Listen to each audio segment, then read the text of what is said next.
Stay quiet and stay here with Molly. All hell's gonna break loose. They're gonna free all the inmates and escape in the confusion. What about you?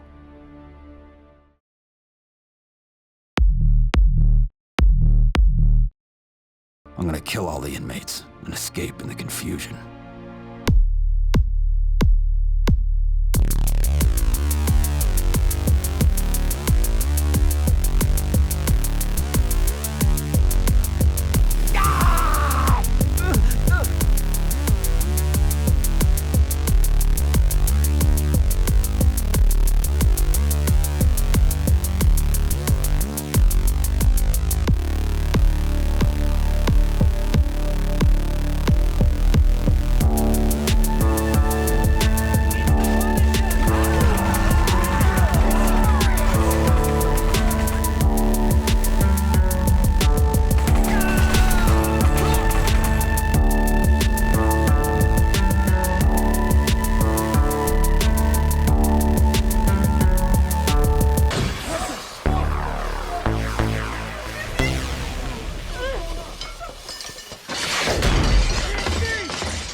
Volition was truly special.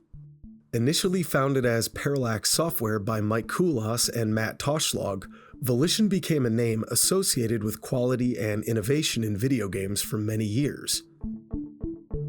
Responsible for the Red Faction series, the Saints Row series, as well as the Descent series back when they were still operating under the Parallax banner in the early days. This team had an incredible knack for innovation and pushing boundaries in computer gaming. Descent holds the record for the world's first truly three-dimensional first-person shooter, and pioneered a subgenre of first-person games with 6 degrees of freedom, a combination of traditional FPS and flight simulators. Red Faction would introduce the incredible Geometry Modification Engine, or GeoMod for short, a piece of technology that allowed players to destroy parts of the environment and terrain, which was a pretty big deal back in the early 2000s. This would eventually lead to GeoMod 2.0, released with Red Faction Guerrilla in 2009. To this day, I can't think of a game that comes close to the level of destruction that this technology provided the player, and it still baffles me that it didn't become widespread in the industry. Regardless. Nestled in between all these incredible series and boundary-pushing technological advancements was a little game released in 2005 based on the ultimate fictional vigilante, The Punisher. Released for the PlayStation 2, Xbox, and Microsoft Windows, did The Punisher let you raise buildings a la Red Faction? Nope. Did it let you blast robots with a spaceship through a maze of mines a la Descent? Nah. Did it let you feed criminals to sharks?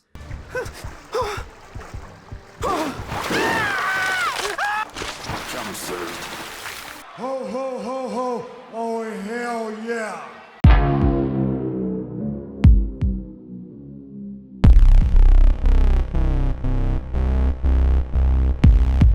The Punisher is a bit of a hybrid. It's a sort of movie tie-in with light connections to the 2004 film of the same name, but tells a different story based on a combination of tales and characters from runs of the comic book series. Contributing to the project was prolific Punisher author Garth Ennis, as well as the talents of writer Jimmy Palmiotti, having worked with Ennis on classics like Welcome Back, Frank. The Punisher begins with the titular hero, Frank Castle, eliminating several Yakuza in style, before being arrested and incarcerated at Rikers Island, where he begins interrogation under Detective Martin Soap and Lieutenant Molly von Richthofen. As the game progresses, each level plays as a flashback leading up to the events of the opening cutscene. Thankfully, the story is not very complicated. It's your standard comic book fare, and this is a good thing. It's not a giant philosophical musing, it's not preaching a message or trying to convince you of any social memorandum. It's Frank Castle shredding hundreds of scumbags as he claws through Italian mobsters, Russian gangsters, Yakuza henchmen, and anyone else foolish enough to try and stop him. The game starts with Castle on his way to a local fissure flat. After gathering some intel from the local slum boss, Damage, someone attempts to run Castle down in a car with a very special license plate, ASM-129, which is a reference to issue 129 of The Amazing Spider-Man, where the Punisher first appeared.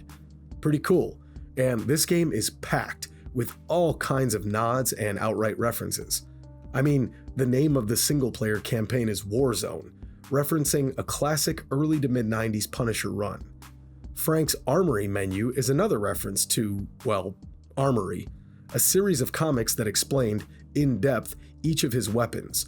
This in-game feature is essentially a pared-down version of that, but it's still awesome to hear Thomas Jane narrate the Punisher's arsenal. This is an American update of a Russian classic. Fires 7.62mm rounds in semi-automatic or 3-round bursts. I won't go through each and every reference. Quite frankly, it's fun to play through and see how many you can pick up on. See if you notice the Gordon Freeman nod. But let's touch on a few along with a brief story review. Frank tracks the license plate back to a local chop shop, which, as it turns out, was owned by the Nucci family, a crime clan first appearing in Volume 5, Issue 4, headed by Ma Nucci. After crushing a Nucci lieutenant, Carlo Duca, in a compactor, Frank heads to Lucky's bar to eliminate Bobby Nucci, son of Ma. It's from this point on in the story that things pick up and become proper over-the-top comic book story stuff, and I love it. It's a simple tale of warring factions, nukes, trafficking, and in the middle of everything, Frank Castle killing everyone while they try to stop him. Try being the operative word. Damn it, Castle. This was my favorite bar.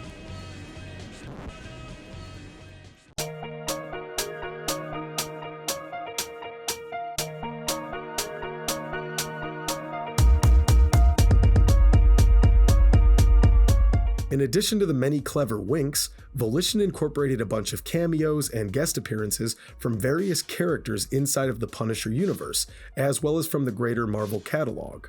Characters like Bushwhacker, Frank's neighbors Joan and Spacker Dave, Black Widow with a proper Russian accent, the Russian himself, one of Frank's most interesting foes from the comics, as well as the Thomas Jane movie the prior year.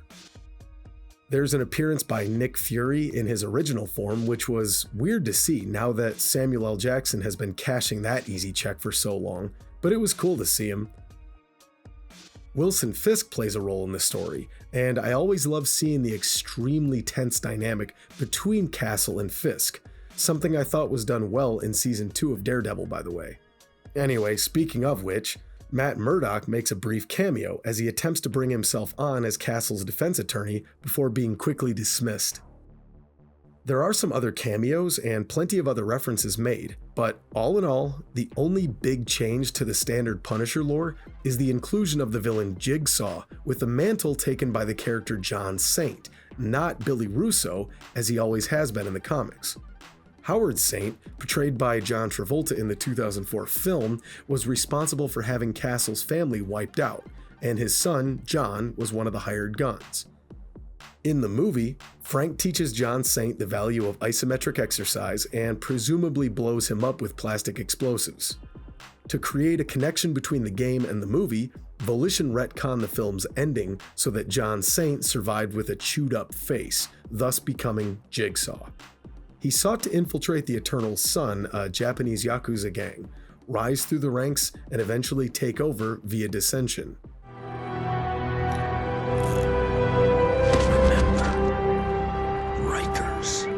Yeah, I remember.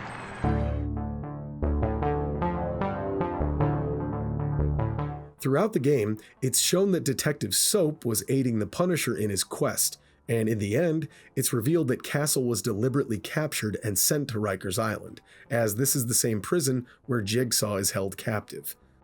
Knowing that the Eternal Sun are on their way to break Jigsaw out of confinement with stolen equipment from Stark Industries, Castle safely incapacitates Lieutenant Richtofen and goes after Jigsaw. After defeating Saint in a battle atop the prison, Frank commandeers a helicopter and kills Saint by throwing him out of the bird, and escapes in the fracas. Interestingly, the game has a post-credits scene before this was a common thing. The scene sets up that Bullseye will be rebuilt stronger than before after a battle with Castle, and that Kingpin swears revenge on the Punisher, setting him up as the main villain of what would have been the sequel to this game, which sadly never came to be. And it really is a shame that we never did get that sequel. Initially, a small team at Volition was apportioned to begin working on what was then referred to as Bling Bling, the game that would eventually become Saints Row. Thank God they changed that name. The Punisher sequel was tentatively titled Punisher 2: Sandbox Punishment. What's with these awful names? Bling Bling, Sandbox Punishment, Jesus H. Christ. Anyway, the idea was that Frank would roam a more open world, distributing his brand of unique justice. It was scrapped, and the focus was then fully on developing Saints Row. Working on Punisher 2. Okay. And so, like, I went from Punisher 2, like Friday, and then I'm on Saints Row on Monday, So the Saints Row team was already building and starting to, put stuff together. Okay. To be fair, Saints Row is a classic, and only got better from there. Well, until...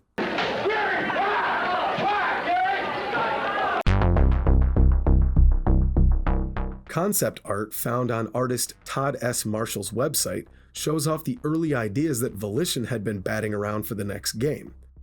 Characters like Kingpin, Bullseye, Nick Fury, and Black Widow were set to return. But things got really interesting with the inclusion of Daredevil in full regalia, Elektra, Typhoid Mary, and freaking Deadpool. Can you imagine the potential of Deadpool, Frank Castle, and Daredevil in a storyline together? It could have been amazing. But alas, it wasn't to be. And sadly, a character like the Punisher seems to be less and less appreciated these days. Oh well, at least we have the 2005 game to look back on. And, if nothing else, this game lets you bludgeon a chomo with the jail cell door. Ha ha, yeah. I could do that all day. If hell is a choir, they've got a new soprano.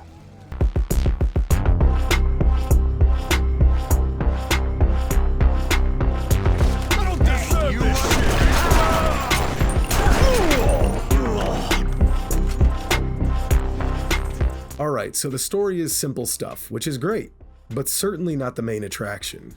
Gameplay is the draw, without question, and although I haven't played this game since 2005, it left an indelible impression on me, and all these years later, I still remember the hard-hitting, bone-crunching third-person action of the Punisher. The moment-to-moment third-person mechanics are pretty basic, and it feels like Max Payne without the bullet time, but if you're going to take influence, take it from the best. Frank dodges laterally, forward, and backwards almost identically to Max, right down to the flowing leather jacket. Frank can even dual wield like Max, except that in those games, Payne was limited to double-fisting pistols. Frank Castle, on the other hand, is a full-blown goddamn Terminator, capable of wielding 2 pump-action shotguns with 16-inch barrels, M16s, SMGs, whatever. I mostly use a single rifle or shotgun at a time, as this is more precise, but it's damn fun to let rip with 2 shooters at once. I'm gonna blow your head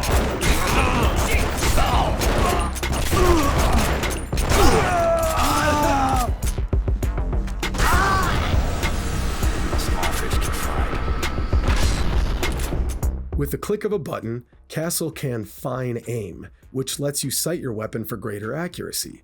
Later in the game, as Frank takes on certain armored Yakuza that essentially require headshots to kill, this skill becomes imperative to learn.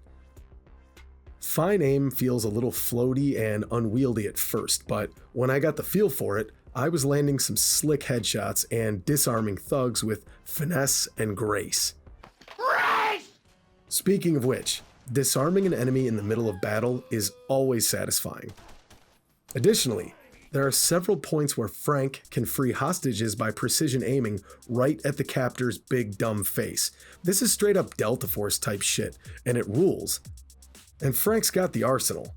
Guns in this game have an excellent sense of power and feedback. Muzzle flash, recoil, barking, thunderous sound effects combined with limbs being blown off by higher caliber rounds, and the flailing of torsos being forcefully shoved back under the power of the beloved Havoc physics engine. The arsenal is fairly normal gaming stuff, but I didn't need a ton of experimental weaponry, and I'm glad that Frank didn't equip a repulsor ray or anything like that. M60s, 50 caliber sniper rifles, pump action shotguns with pistol grips, a 1911 and MP5 revolvers, and plenty more. Castle even gets his hands on an M72 Law. Hell yeah, baby! The only weapon that really kinda sucked was the flamethrower. The radius is poo, and it's way too easy to catch yourself on fire when a burning enemy runs straight at you. Now, if the game was just running around and shooting from the hip, it would have been fine, but the combat was a bit more in-depth than memory had served me. Frank can run around performing quick kills with a button press. Some of these are gruesome and give you the sensation of being this heavily armed executioner. The Reaper in a leather jacket. Damn right! Oh my god, not you! The animations are stupendous and varied, from lifting up goons over your head and tossing them to a point-blank, almost Mozambique drill with your rifle. Of course, you see repetition based on your equipped weapon when you strike, but they're all satisfying and varied enough to feel fresh. These attacks do a great job at conveying Frank Castle as a man that's not to be challenged. And these aren't your only option. The Punisher can pick up a variety of one-off melee weapons, and these are just as, if not more vicious than the firearm takedowns. Smashing someone with a blunt object is harsh enough, but swiftly delivering a cleaver through someone's nose bridge is on another level.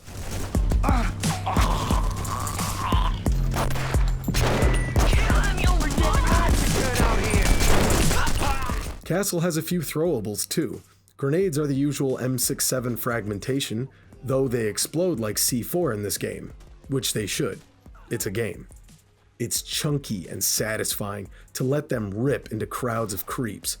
Frank can use flashbangs too. They do as you expect, but a nice little touch is that if Frank gets caught in the blast, your controls are inverted on both axes to disorient the player. And you can upgrade Castle as well. Things like increased magazine sizes, grenade capacity, body armor, scopes and suppressors, and so forth. It reminds me of the system used in Hitman Blood Money a year later. And like 47, Frank can select a loadout prior to his mission, though it's not nearly as meaningful as it was in Blood Money. The Punisher is not about stealth, and you pretty much pick up new weapons constantly, so it's neat, but don't stress about your choices. The Punisher came before cover mechanics were really nailed down in gaming. Frank can crouch, so he can take some cover-ish, but I really only hid behind the occasional pillar to reload. But getting your hands around an enemy is where the real meat and potatoes of this game are found. Frank can run up to someone and put them in a hold. From here, the player has some options. Using an enemy as a basic meat shield is always viable, and I definitely got myself out of a few jams by snatching up the nearest body to absorb incoming rounds. From here, you can throw them over railings, through doors, or at their comrades. This is all good, but the interrogations and special kills are the showcase feature of this game. Frank has 4 basic methods of coercion: choking, smashing someone's face into the ground, pressing a weapon against their forehead, and straight up punching someone into submission. You can interrogate anyone to regain some health, but if an enemy has a Punisher symbol above their heads, they know something special. And usually, the last man standing in a combat arena will surrender. Carefully picking off everyone else and leaving the info man as your last victim is incredibly satisfying, and it's almost always in the vicinity of a shiny new special interrogation spot. Anytime you see a white splash with a Punisher symbol above it in the environment, Frank can drag his captive over and terrify the man into giving up what he knows. You have to keep the meter inside of the orange bar for several seconds to break an enemy, at which point he'll spill his guts, sometimes literally. So look, straight up, a few of these interrogations are pretty basic. Hanging a guy over a ledge gets used a handful of times, and it's okay. But holy shit, the rest of these are unbelievably gruesome. Frying a face off? Got that. Feeding hungry piranhas? Yep. Want to use a rhinoceros horn to impale a dude? Go right ahead. What if you're at a construction site? Nailed it. Volition really went above and beyond with this feature, and they must have had a ball thinking up all of this crazy stuff. And just when you think you've seen the most over-the-top, gruesome one, you'll find another spot and think, there's no way I get to use that. And then you do. And as zany as they are, the interrogation spots fit naturally into each environment. Using a casket at a funeral home makes sense, as does using a knife rack in a kitchen. So, in a situation almost identical to Manhunt 2 a few years later, in order to receive an M rating from the ESRB, Volition had to add a black and white filter to the executions, as well as a close-up of Frank to obscure some of the barbarism. But make no mistake about it, they're all still very intense. And the pressure that builds up to the moment of truth can be really stressful. And just because they're censored doesn't mean you can't observe the grisly aftermath. And one or two of these actually made me wince.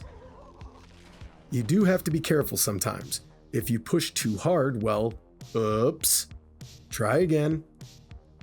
You get the hang of it, and aside from the odd gaffe here or there where I struggled to get the timing just right, I never failed to break anyone. The Punisher can knock out his captive instead of ending his life by pressing Y or triangle. This actually grants you more points and will change how Frank reacts to a flashback response, but that's up to you. Also, Frank gets a bit of health every time he interrogates someone. Instead of a traditional health pack or painkillers or what have you, this is how Castle maintains his life.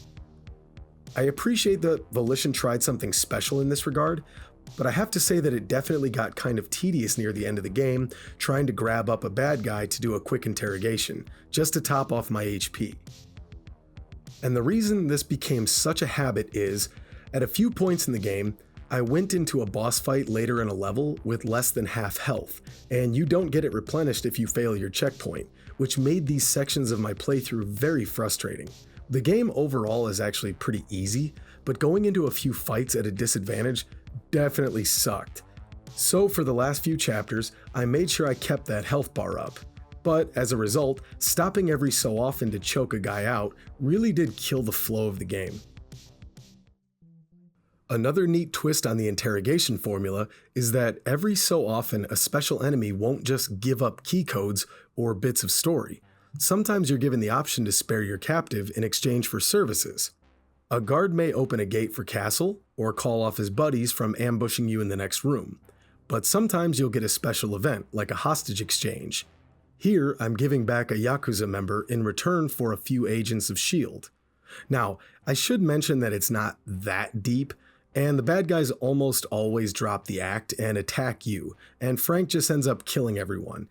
But it was pretty nice to have these scenarios play out from time to time. Also, every now and then, an enemy will say a word that will trigger a flashback in Frank's head, causing him to relive a brief moment of horror before snapping back to focus. These are accompanied by art from a comic, as well as a line from Frank after he eliminates his captive. I'm only a soldier. It's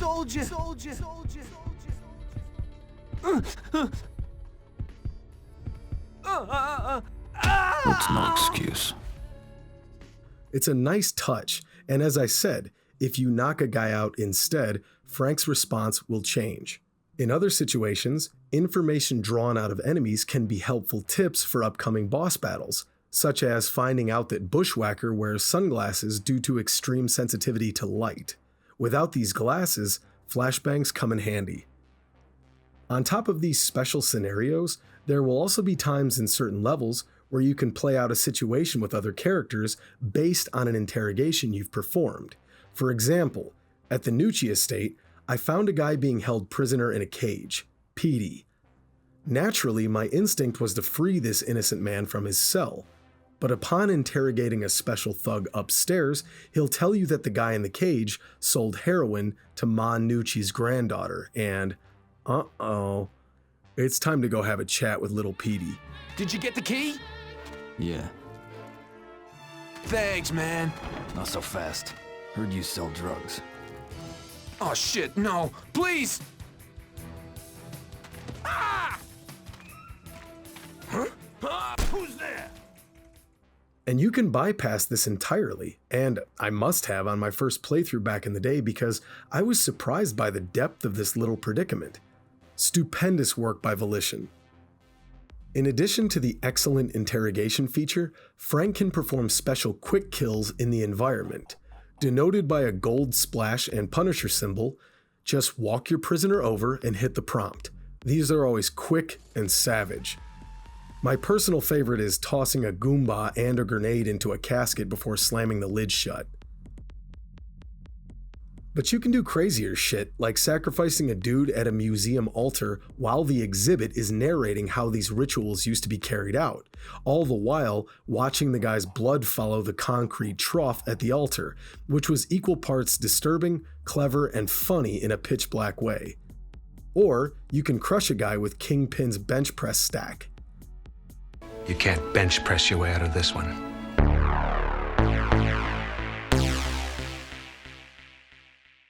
Another feature that I had completely forgotten about was slaughter mode. Much like the rage meter in Blade 2, or the creature form that Torque has in The Suffering, the Punisher can build up a meter that, when unleashed, sees Frank Castle go ballistic. He's impervious to pain, he regenerates a little health, and can throw large knives at his enemies. 1 knife to stun, 2 knives to eliminate. Guns for show, knives for a pro. It's upgradable in the menu, and it's good fun, but I don't think I used it as much as I could have. It definitely helped in a few boss fights, that's for sure. And speaking of which, with all the glory that the 2005 Punisher game offers fans of this character and this genre, there are definitely some flaws to mention. The boss battles overall are pretty meh. The fight against Bobby Nucci in Lucky's Bar looks cool because the setting is grounded and colorful, but it's a standard shootout. The fight against Bushwhacker is decent and has that sunglasses trick, but it's pretty boring overall. Bullseye has 3 phases, but they're all about the same. He runs around and throws blades at you. He has special armor, so you can only hit him in the noodle. By the 3rd phase of this fight, I unleashed slaughter mode and gave him a taste of his own medicine. Overall, it wasn't awful, but nothing inspired. The final battle against Jigsaw is pretty good. The strat for the first half was to just get under him and pepper his jetpack. The second half has the player lobbing anti-personnel mines at him to blast off chunks of his stolen Iron Man suit. It drags on a little too long, but I had fun with it. Frank will occasionally take on some inanimate objects like a tank or a helicopter. These, quite honestly, were just kind of boring. Hang back a bit, shoot a rocket or two, beep boop, dominoes fall, what can you do? Hello, big boy.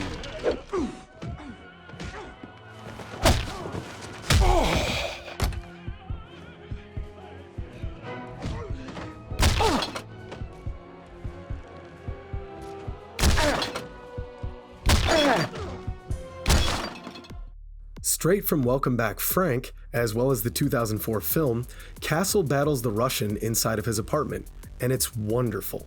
I know it's pretty straightforward and is basically a glorified QuickTime event, but so what? That scene was legitimately the best thing about that flick, and one of my favorite 1v1 fight scenes in movie history. The only thing really missing is La Donna è Mobile, the song used in the movie. Otherwise, it was good fun.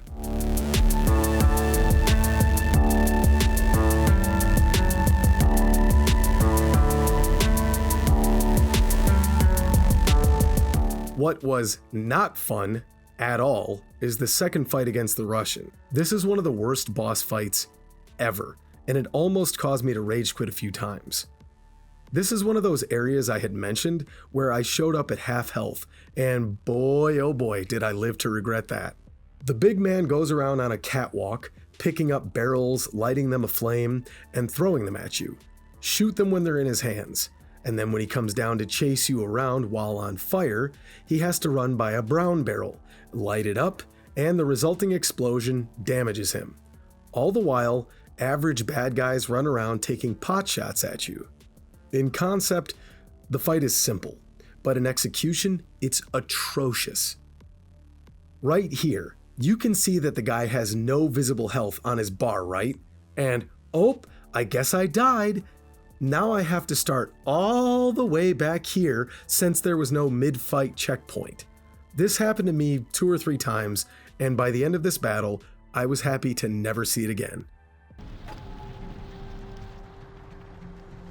I need a drink.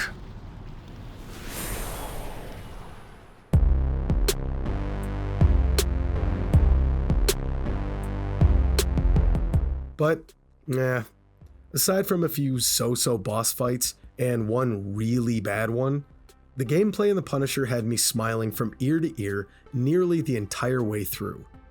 It got a slight bit repetitive near the end, and as I had mentioned, stopping to interrogate for health became slightly monotonous, but all in all, playing through The Punisher was fantastic. It sounds pretty good too.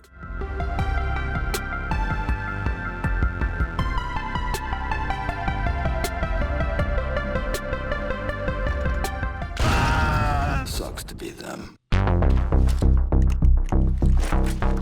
So, the big deal for the Punisher game at the time was getting Thomas Jane to reprise his role as Frank Castle, as he had starred in the film a year prior. Whatever you want to say about that movie, it's hard to argue that Jane was excellent as the Punisher. And the good thing about this game compared to the movie is that a lot of the dialogue is literally carried over word for word from some of the comics, allowing Jane to really breathe life into these words and phrases. His remarks after brutally finishing an enemy are also welcomed and tap into that pitch black humor from the comic books. Please let me go!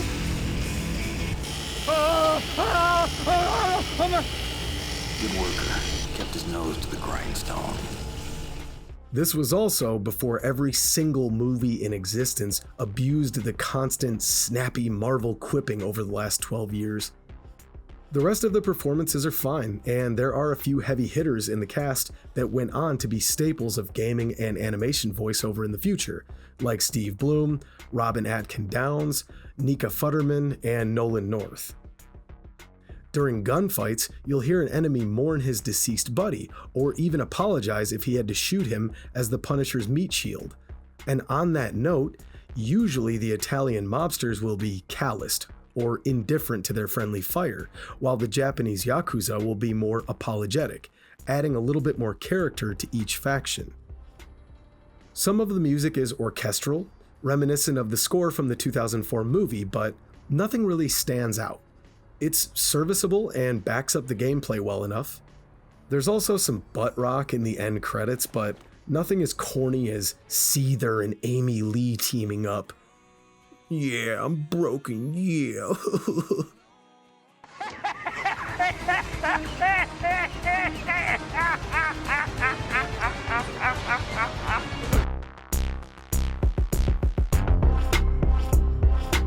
Sound effects do the job, and at times can really add to the brutal nature of the game overall, like when a giant snake is crushing a man's bones.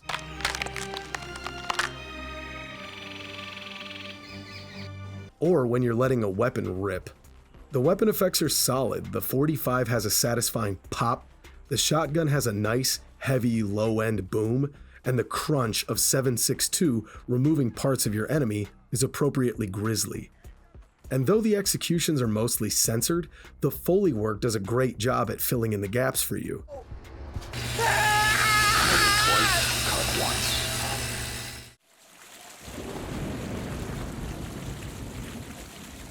But it's not all about zany interrogations or brazen gun battles. Every now and again, if you stop to listen, the sound department implemented more subtle ambiance, such as rain falling on a New York City night as the fountains next to you recycle their water.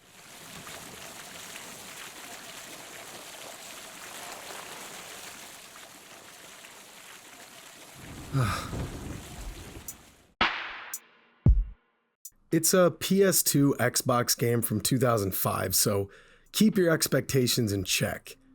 And it really wasn't amazing back then either.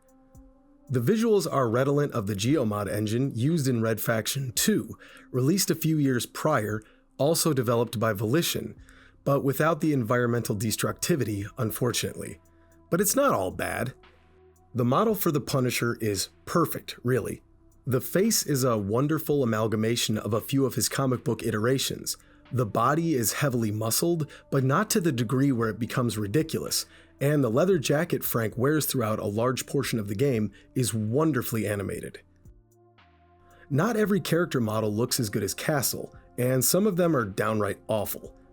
You'll also see a lot of reused character models for each gang. But the animations during cutscenes and gameplay are all well done, with characters emoting properly via hand and arm movements during conversation, or diving for cover and ragdolling around during battle, thanks to the inclusion of Havoc physics, much like Max Payne 2. Now, the physics aren't as much of a spectacle as they were in Max Payne 2, but you'll occasionally see bodies fly around after an explosion, or they'll be rocked back forcefully if you unleash an M60 at them in close quarters. There are plenty of little environmental details that I appreciated, and I really love stuff like this in video games. Things like a stove burner being left on, or dripping faucets.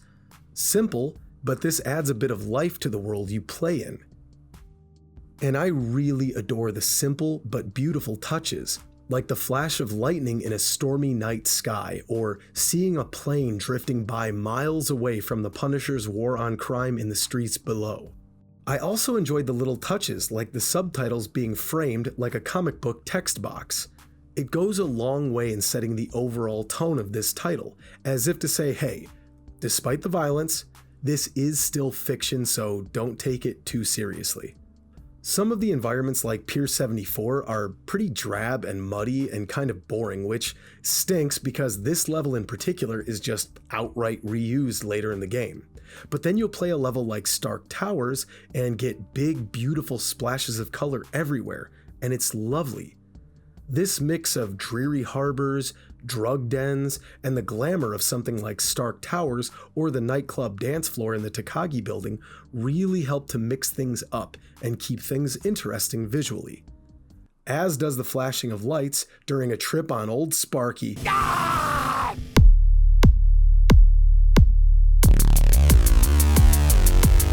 I've mentioned the brutality of the game many times, but I'm not overemphasizing it. Blasting a piece off of someone is always ferocious and punches up the gunplay significantly. Unfortunately, in close quarters, the camera will clip into the environment and cause the image to shudder a bit while you're trying to get your bearings, but generally it's not a concern. And in bigger arenas, I never had an issue with either the FOV or the camera. The frame rate generally runs at a dependable 30 FPS, and yeah, of course 60 would have been superior, but as long as it runs smoothly, it's easy to forgive an old game.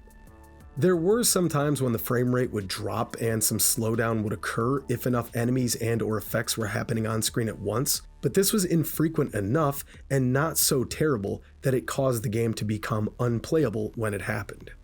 The pre-rendered cutscenes look a wee bit compressed, but the CGI still looks fine, and the one that plays at the start and near the end of the game with Frank taking out Yakuza in the inky darkness, punctuated by red light and his gleaming leather coat, is splendid and very artsy. Now, in the same year that we got Fear, Midnight Club 3, Chaos Theory, Condemned, and Resident Evil 4, The Punisher is definitely not a standout, but it runs well most of the time. There are diverse enough environments to prevent things from becoming stale, and Frank Castle is modeled expertly and looks exactly how a gaming version of The Punisher should look. Oh, and you can put a dude in a ceiling fan.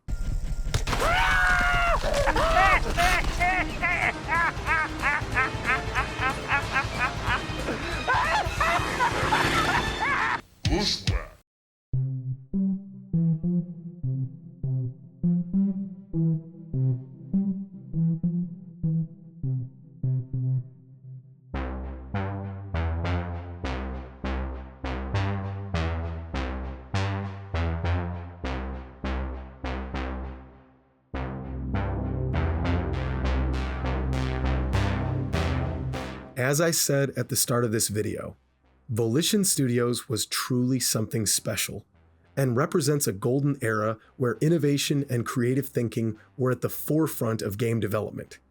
The 2005 Punisher game is a strange duckling in that everyone who played it seems to remember it fondly, but it came out well after the movie's hype had already faded, which was somewhat limited to begin with, and it was released right before the launch of the Xbox 360. Not to mention, this was the year that Resident Evil 4 and God of War released, which really became the standard bearers for those types of action games. So old Frank's big day out kinda got lost in the shuffle and has since been mostly forgotten. The game seemingly sold well. I've read estimates of over 1 million copies early on, making Volition a profit. The reviews were solid, with the general consensus being that the game is worth at least a few nights of your life. Point being, this was a strong foundation to build on, and with a bit of time, money, and new technology, a sequel could have been truly special. No! The Punisher was definitely not a revolutionary video game, but it's one of those rare titles that was better than I had remembered it being. Oftentimes, nostalgia blinds us as to how shoddy something may have actually been, but I had a lot of fun playing through this again, and isn't that kind of, the point?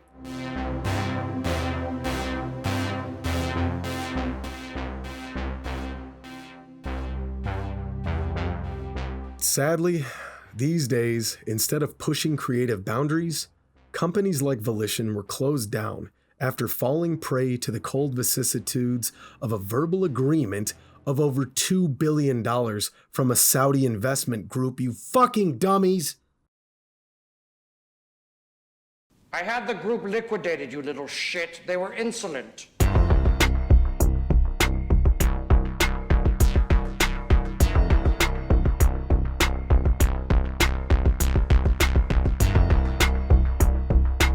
No way!